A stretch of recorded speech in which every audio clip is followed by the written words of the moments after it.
My dear friends, నేను మీ రాధా జోసిలా. ఈ 34వ ఎపిసోడ్లో ధ్యానం ద్వారానే కర్మ ప్రక్షాళన అనే విషయాన్ని గురించి మనం తెలుసుకుంటున్నాం. మనం శరీరాన్ని వదిలిపెట్టిన తర్వాత మనం ఆత్మలోకాలకు వెళ్ళినప్పుడు అక్కడ మనకు జరిగిపోయిన జీవితానికి సంబంధించిన సినిమా రీలు మనకు ఆ ఆత్మ మార్గదర్శకులు చూపిస్తారు మిత్రులారా. దాన్ని ఆకాశిక రికార్డు అంటారు. మనం ఇక్కడ నాలిక బయట పెట్టి అయినా సరే ఎవరినైనా చిన్నగా వెక్కిరించినా కూడా అక్కడ ఆకాశిక రికార్డులో నమోదైపోతుంది. మరి మనం ఎంతో తెలియనితనంతో, తెలివి తక్కువతనంతో, తెలిసి కానీ తెలియక కానీ ఇతరులకి, ఇతర జీవులకి కష్టం నష్టం కలిగించి ఉంటాం. అప్పుడు మన సంగతి ఏంటో చూడండి. ఉదాహరణకి ఒక ఆవిడ తన జీవితంలో ఒక అమ్మాయికి గర్భం పోవడానికి కుట్ర చేస్తుంటే ఎవరో వాళ్ళకి సహాయ సహకారాలు అందించింది. అది ఆకాశిక రికార్డులో తన శరీరాన్ని వదిలిపెట్టినాక చూసుకుంది. ఆ గర్భం పోయిన అమ్మాయి ఆవేదన, మానసికంగా ఆ అమ్మాయి పొందిన బాధ ఇవన్నీ కూడా అర్థమయ్యాయి అప్పుడు ఆవిడకి. అప్పుడు మళ్ళీ ఇంకా చాలా బాధపడింది అనమాట. అయ్యో, నాకు తెలియక ఇలా చేశానే అని.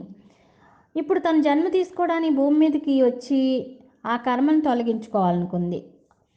ఆ కర్మ చేయడం వలన ఆ గర్భశోకం ఈవిడ అనుభవించాలి. దానికి తగినట్లుగా భర్తను ఎన్నుకుని, నేను గర్భశోకం అనుభవించాలి, మీకు ఇష్టమేనా అని అడిగితే, నాకు కూడా ఒక కర్మ తొలగించుకోవాలే, బిడ్డ చనిపోతే ఉండే బాధను నేను పొందాలనుకుంటున్నాను, నాకు ఓకే అన్నాడు ఆయన. అలాగే ఒక బిడ్డను కూడా వీళ్ళిద్దరూ ఎన్నుకుని ఆమె ఆ విషయాలు తెలియజేయడం జరిగింది. ఆ బిడ్డ కూడా, నేను తొందరగా 20 సంవత్సరాల వయసులోనే శరీరాన్ని వదలాలనుకుంటున్నాను, నాకు కూడా ఓకే అని చెప్పాడు. ఈ డ్రామాకి వాళ్ళు ఇలా పాత్రధారులను ఒకరికొకరు ఒప్పందాలు చేసుకుని ఎన్నుకోవడం అయ్యాక భూమి మీదకి ఒకరి తర్వాత ఒకళ్ళు వాళ్ళ వాళ్ళ పాత్రలను బట్టి జన్మలు తీసుకోవడానికి వస్తారు. వాళ్ళు అనుకున్నట్లే 20 సంవత్సరాల వయసు వరకు ఆ పిల్లాడు పెరిగి ఆ అబ్బాయి యాక్సిడెంట్ అయ్యో అనారోగ్యంతోనో చనిపోతాడు. అప్పుడు పైన వాళ్ళు అనుకున్నవి వాళ్ళకి గుర్తుండవు, మాయలో పడి మర్చిపోతారు కదా. గర్భశోకంలో ఆ తల్లి గుడ్డలు బాదుకుంటూ దేవుని తిడుతూ, నా రాతలా రాశాడు భగవంతుడిని తిడుతూ ఎన్నో సంవత్సరాలు ఆ శోకంతో తల్లడిల్లిపోతూ తన ఆరోగ్యాన్ని కూడా పాడు చేసుకునే స్థితికి వచ్చేస్తుంది. తండ్రి కూడా అలాగే బాధల్లో మునిగిపోయి ఉంటాడు. ఇలా వీళ్ళిద్దరూ బాధలో మునిగిపోయి పుత్రశోకంతో వాళ్ళు చేయాల్సిన విధులు కూడా నిర్వర్తించకుండా నేరాన్ని భగవంతుని మీద వేసి తిట్టడం ద్వారా, తర్వాత ఇతరులు వారి బిడ్డలతో ఆనందంగా ఉంటుంటే వాళ్ళని చూసి అసూయపడుతూ దుఃఖంతో మరింత కర్మలు పోగు చేసుకోవడం జరుగుతుంది.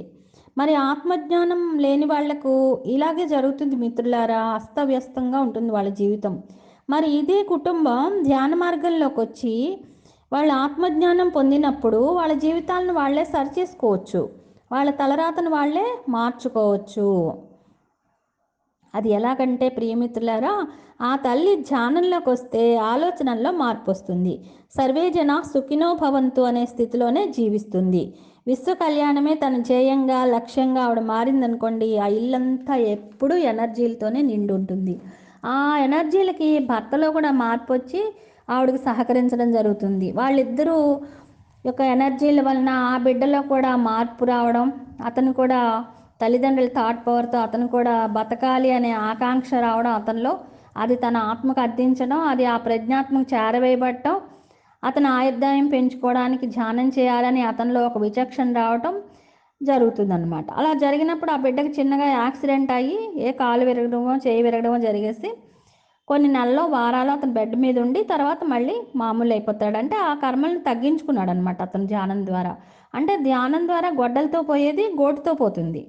ఇంకోలా కూడా జరగచ్చు. ఆ తల్లిదండ్రులు జానులైనప్పటికీ ఆ బిడ్డ పనికిరాని వాడిగా ఉండి చెప్పిన మాట వినకుండా ఒక దేశద్రోహిగా, ఉన్మాదిగా మారి అందరూ కూడా అతని గురించి తిట్టుకుంటూ ఉండేలాగా ప్రవర్తించినప్పుడు, ఆ టైంలో అతను ఒకవేళ మరణించినా కూడా ఆ తల్లిదండ్రులు పీడ విరగడైంది, ఇలాంటి బిడ్డ ఉంటే ఎంత ఉండకపోతే ఎంత అనేటువంటి ఒక వైరాగ్య భావనలోకి వచ్చేస్తారు. వాళ్ళల్లో ఈ ధ్యానం వలన కూడా విచక్షణ, ఆధ్యాత్మిక అవగాహన పెరుగుతుంది. దానివలన కూడా వాళ్ళు అసలు దుఃఖం అనేదే ఉండదు.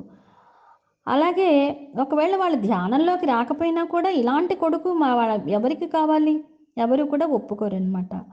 ఒక్కోసారి తల్లిదండ్రులు బిడ్డ కూడా ధ్యానంలోకి వచ్చారనుకోండి, ఆ బిడ్డ నేను ఇంక ఈ భూమి మీద ఉండకూడదు అని పైలోకాలలో తను నిర్ణయించుకున్నాడు కాబట్టి ఆ విధంగానే నేను వెళ్ళిపోతాను, పైలోకాల నుంచి ఇంకా నేను ఈ భూమికి ఏదైనా పనులు చేయాలంటే అక్కడి నుంచి నేను చేస్తాను, మాస్టర్స్కి సహాయపడతాను పైలోకాల్లో అని నిర్ణయం తీసుకుని అతను తన ప్రణాళికను మార్చుకోకుండా శరీరాన్ని వదిలిపెట్టేస్తాడు. 20 సంవత్సరాల వయసులోనే తను ఎలా అనుకున్నాడో అలా చేస్తాడనమాట.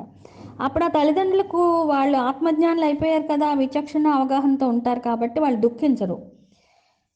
ఇదే విషయం భగవద్గీతలో అర్జునుడికి కృష్ణ పరమాత్మ ఒక శ్లోక రూపంలో చెప్తారు. అదేంటంటే అశోచ్యానన్వశోచస్త్వం ప్రజ్ఞావాదాంశ్చ భాషసే గతాసూ నగతాసూంశ్చ నాను శోచంతి పండితాః. దీని అర్థం ఏంటంటే ఒకానొక చనిపోయిన వాడి కోసం, ఒకానొక చనిపోబోయే వాడి కోసం కానీ, అంటే జీవించి ఉన్నవాడి గురించి కానీ మరణించి ఉన్నవాడి గురించి కానీ ఏ పండితుడు శోకించడు. పండితుడైన వాడు ఎవ్వరు కూడా శోకించడు, ఏడవడు. ఏమేం సాధించాలో అవన్నీ సాధిస్తూనే ఉంటాడు. వదనంలో కూడా విషాద ఛాయలు ఉండవు అని ఆయన చెప్పారనమాట. అర్జునుడేమో ఒక పక్కన తన బంధువులు గురువులు ఉన్నారు, వాళ్ళని యుద్ధంలో చనిపోతారేమో అని ఏడుస్తున్నాడు. ఇంకో పక్క ఏమో రక్తపాతం ఎందుకు చేయాలని బాధపడుతున్నాడు. ఆ భిక్షాటం చేసి బతికితే చాలదా, ఇంత యుద్ధం అవసరమా, ఈ రాజ్యం అవసరమా అని ఓ పక్క పామరుల్లా ఓ పక్కన పండితుల్లా ప్రవర్తించినప్పుడు కృష్ణ పరమాత్మ ఈ విధంగా బోధించాడనమాట భగవద్గీతలో. అస్సలు బాధ ఉండదని కాదు, ఆ సమయంలో మనం ఒకవేళ వాళ్ళ బిడ్డ చనిపోయినప్పుడు వాళ్ళకి సమయంలో కొంత బాధ కలిగినప్పటికీ కూడా కొన్ని రోజుల పాటు 15 రోజులో, నెల రోజులో, 3 నెలల్లో, 6 నెలల్లో వాళ్ళల్లో ఉంటుంది, బాధ ఉంటుంది. కానీ నా బిడ్డ శరీరాన్ని వదిలిపెట్టాడు కానీ ఆత్మకి మరణం లేదు అనేటువంటి సత్యాన్ని వాళ్ళు అవగతం చేసుకోగలుగుతారనమాట. అలా అప్పుడు అవగతం చేసుకున్నప్పుడు వాళ్ళు ఆత్మగా తెలుసుకున్నప్పుడు వాళ్ళు ఎప్పుడు కూడా ఇంకా ఆ దుఃఖం నుంచి తొందరగా బయటపడి ఈ ఆత్మవిజ్ఞానంతో ఆ ఆత్మవిజ్ఞానాన్ని అందరికీ అందించే బాటలో హాయిగా ప్రయాణం చేస్తూ ఉంటారు మిత్రులారా. అలాగే మనం మరో రకంగా కూడా మన కర్మల్ని అంటకుండా చేసుకోవచ్చు. బుద్ధ భగవానుడికి ఒక గృహిణి భిక్షాటన సమయంలో ఆయనకి బాగా తిట్టిపోసింది. భిక్షాటనకి వస్తే నువ్వు బలంగానే ఉన్నావు కదా, పని చేసుకోవచ్చు కదా, ఎందుకు అడుక్కుంటూ ఉంటావు అని ఎన్నెన్నో మాటలు అంటుంది. బుద్ధ భగవానుడు మాట్లాడకుండా నుంచునే ఉంటాడు. అప్పుడు ఆవిడ సిగ్గు వేయటం లేదా నీకు, ఎంత తిడుతున్నాను కదా వింటూ అలాగే ఉన్నావు అని అడుగుతుంది. అప్పుడు బుద్ధ భగవానుడు అంటాడు, అమ్మ మీరు ఇచ్చిన భిక్ష నేను తీసుకోకపోతే అది ఎవరికి చెందుతుంది అని అడిగారు. నాకే చెందుతుంది అంది ఆవిడ. అలాగే మీరు తిట్టిన తిట్లు శాపాలు నేను తీసుకోలేదు అని చెప్పి ఆయన వెళ్ళిపోయారట. మిత్రులారా, మనం కూడా అదే స్థితిని పెంచుకుంటే ఎవరేమన్నా వాళ్ళ స్థితిని బట్టి వాళ్ళు అన్నారులే అనే భావంతో మనం ఎదురు స్పందన తెచ్చుకోకుండా ఉన్నప్పుడు కూడా అలా చేస్తే కూడా మనకి ఏ కర్మల్ని మనం తీసుకోము, ఎలాంటి విషయాలు మనం పొందము. అలా ప్రయత్నం చేయగా అలవాటు అవుతుంది. ఒకవేళ మనం స్పందించినా మళ్ళీ వెంటనే ఎరుకులోకి రావాలి. ఇలా చేయడం ద్వారా కూడా మనం కర్మల్లో ఇరుక్కుపోవన్నమాట. అంటే ఇంకా ఆవిడ తిట్టింది కదా అని మనము తిట్టి, ఆవిడ కొట్టింది కదా అని మనము కొట్టి ఎదురు కర్మలు అయిపోతాయి అన్నమాట. అందుకని మనం వాటి నుంచి బయటపడాలంటే మనం ఇలాగా మెల్లిగా ప్రయత్నపూర్వకంగా కూడా చేసుకోవాలి. అలాగే పుణ్యం లేదు పాపం లేదు న్యూ ఎనర్జీలో అని మనం వింటూ ఉంటాం. అన్నీ సమానమే. అది ఎలాగంటే కరెక్టే, అది మనకి పుణ్యం లేదు పాపం లేదు. కానీ ఒక తప్పు పని చేసినప్పుడు మనం ఏదైనా ఒక తప్పు పని చేస్తే మనల్ని తప్పని అనుకోం, కానీ అదే తప్పు ఎదుటి వాళ్ళు చేస్తే తప్పుగా భావిస్తాం. అప్పుడు కూడా మనం ఎదుటి వాళ్ళు చేసినప్పుడు కూడా ఇది తప్పు కాదు అనే పరిస్థితి మనలో ఉంటే కనుక అప్పుడు తప్పు కాదు, అప్పుడు ఏ కర్మలో అంటావు. ఈ విధమైన అవగాహన కలిగినప్పుడు మనం అసలు తప్పే చేయం కదా. అది మిత్రులారా మనం అర్థం చేసుకోవాలి అది. అలాగే మనం ఎవరికైనా ఏ సహాయ సహకారాలను అందిస్తే 20 సంవత్సరాలు అయిపోయాక కూడా దాన్ని గుర్తు చేసుకోకూడదు. మనం ఎవరైనా మనకి సహాయం చేస్తే అది మనం ఎప్పుడు గుర్తుపెట్టుకుని ఉండాలి, ప్రతి నిమిషం గుర్తుపెట్టుకుని ఉండాలి.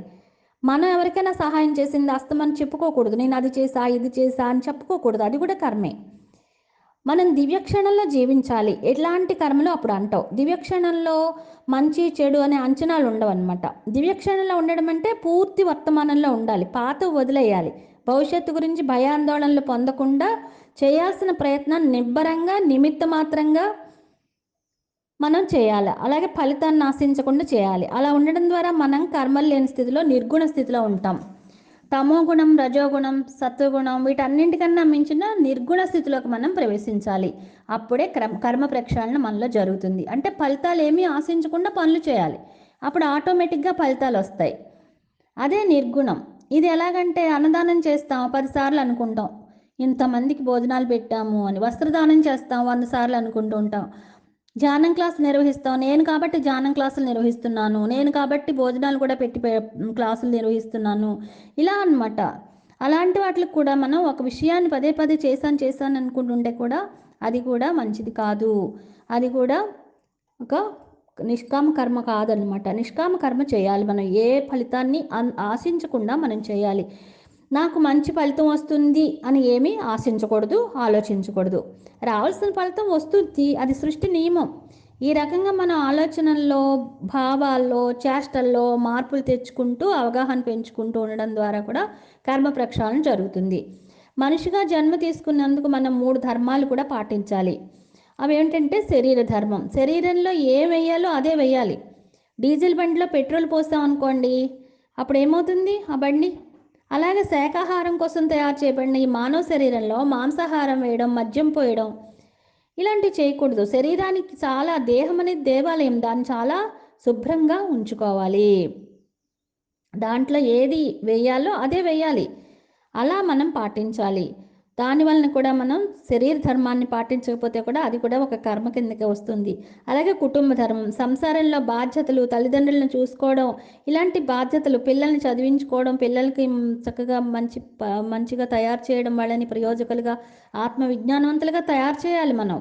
ఇవన్నీ కుటుంబ ధర్మంలోకి వస్తాయి. అలాగే ఆత్మధర్మం, ఏ జీవిని చంపకూడదు, సకల ప్రాణికోటిని ప్రేమగా వాటి పరిణామ క్రమంలో వాటి ఆత్మ ఎదుగుదలకు తగిన ఆధ్యాత్మిక సాధనల్లో మనం ఉంటూ వాటి ఆత్మ పరిణామ క్రమానికి మనం ఏ అడ్డంకి తేకూడదు. మనం హాయిగా ఆత్మవిజ్ఞానాన్ని పొందే సాధనలు చేసుకుంటూ ఉండాలి. ఈ విధంగా మనం ఈ 3 ధర్మాలు పాటించడం ద్వారా కూడా మనం కర్మలు లేని స్థితికి చేరగలుగుతాం. కర్మ ప్రక్షాళన పొందుతాం, సంసారంలోనే నిర్వాణం పొందుతాం మిత్రులారా. అలాగే క్షమాపణ ద్వారా కూడా మనం ప్రక్షాళన చేసుకోవచ్చు. ఎలాగంటే ధ్యానంలో కూర్చుని మనం ఎవరెవరికి ఏ బాధ కలిగించామో గుర్తు చేసుకుని, మాంసాహారులు అయితే వాళ్ళు అప్పటి వరకు ఎన్ని జంతువులు తిన్నారో అవన్నీ గుర్తు చేసుకుని, మాంసాహారులు కాకపోయినా తెలిసి తెలియక ఏ జీవులనైనా, ఏ మానవులనైనా హింసించుంటారంటే గుర్తు చేసుకోవాలన్నమాట. మనం ఎవరి ద్వారా అయినా కష్టం పొందుంటే వాళ్ళని కూడా మనం గుర్తు చేసుకోవాలి. అప్పుడు మనం ఈ విధంగా ధ్యానంలో కూర్చుని సంకల్పం చేసుకోవాలి. ఈ జన్మలో కానీ, ఇంతకుముందు జన్మల్లో కానీ, నేను తెలిసి కానీ తెలియక కానీ ఏ మనిషికైనా, ఏ జీవికైనా మనం హాని కలిగించి ఉంటే, హింసించి ఉంటే, కష్టం నష్టం కలిగించుంటే వాళ్ళని క్షమించమని కోరుకుంటున్నాను. అలాగే నన్ను ఎవరైనా తెలిసి కానీ తెలియక కానీ హింసించినా, బాధించినా వారిని నేను ఈ క్షణంలోనే క్షమిస్తున్నాను అని అనుకోవడం ద్వారా మనం ఆ హింస ద్వారా పొందిన కర్మలను కూడా తొలగించుకోగలుగుతాం. మిత్రులారా, ఆలోచన ద్వారా అయినా, సంకల్పం ద్వారా అయినా కర్మ ప్రక్షాళన జరగాలంటే ప్రధానమైనది ధ్యాన సాధనే. అందుకనే సరి అయిన మార్పు లోపల నుండి రావాలి. అంతేగాని పై నాలుక మాటలతో మనం సంకల్పం చెప్పినంత మాత్రాన కుదరదు. లోపల నుంచి, మన లోపల ఆత్మ లోపల నుంచి, మన చైతన్యం లోపల నుంచి రావాలన్నమాట. అలా రావాలంటే దానికి మార్గం ధ్యాన సాధనే. అందుకని ప్రతి ఒక్కరం కనీసం రోజుకు 2 గంటలు లేదా 3 గంటలు ధ్యానం చేస్తే కూడా మనం కర్మ ప్రక్షాళన చేసుకోగలుగుతాం అతి తొందరగా. ఓకే ఫ్రెండ్స్, మరి ఇప్పుడు కొంతసేపు ధ్యానం చేద్దామా? స్థిర సుఖ ఆసనం. హాయిగా కూర్చుందాం. కింద కూర్చుంటే సుఖాసనంలో కూర్చుందాం, కుర్చీలో కూర్చుంటే పాదాలు క్రాస్ చేసుకుందాం, కళ్ళజోళ్ళు తీసేద్దాం, కళ్ళు మూసుకుందాం, చేతులు వేళ్లలో వేళ్ళు పెట్టుకుందాం. సహజంగా జరిగే ఉచ్ఛ్వాస నిశ్వాసాలని గమనిద్దాం. శ్వాస మీద ధ్యాస. దయచేసి ఎవ్వరూ కళ్ళు తెరవద్దు, చేతులు విడవద్దు. అలా మనం చేసినప్పుడు మన తల మాడు మీద బ్రహ్మరంధ్రం ద్వారా మన అనంతమైన విశ్వమయ ప్రాణశక్తిని అపారంగా స్వీకరిస్తాం మిత్రులారా. అలా మన వయసు ఎంత ఉందో అంతసేపు లేదా అంతకంటే ఎక్కువసేపు కూర్చోవచ్చు. ఎంత కూర్చుంటే అంత సాధన. ఎక్కువ చేస్తే ఏమీ మనకి ఏ సైడ్ ఎఫెక్ట్స్ ఉండవు. మనం ఎంత చేస్తే అంత ఎనర్జీ తీసుకుంటూ ఉంటాం అంతే. ఎంతసేపు కూర్చోవాలనుకుంటున్నారో మీరు అంతసేపు కూర్చోండి. ఆలోచనలు వచ్చినప్పుడల్లా నేను ఇప్పుడు ఆలోచన కాదు కదా, ధ్యానంలో ఉన్నానని గుర్తు చేసుకుని మీ ధ్యాసని శ్వాస మీదకి మళ్ళించండి. మీరు ఎప్పుడు లేద్దాం అనుకుంటున్నారో ధ్యానంలో నుంచి అప్పుడు మీ 2 చేతులు విడదీసి 2 కళ్ళ మీద పెట్టుకుని 5 అంకెలు లెక్క పెట్టుకుని నెమ్మదిగా చేతులు తీసి కళ్ళు తెరిచి మన ఇష్ట దైవాలకి, మన గురువు గారైన బ్రహ్మశ్రీ పితామహ పత్రిజీ గారికి, పరమ గురువులందరికీ కూడా ధన్యవాదాలు, కృతజ్ఞతలు తెలుపుకోండి కరతాళ ధ్వనుల ద్వారా. ఓకే ఫ్రెండ్స్, మరి మనం ఇంకో ఎపిసోడ్లో కలుద్దాం. Thank you.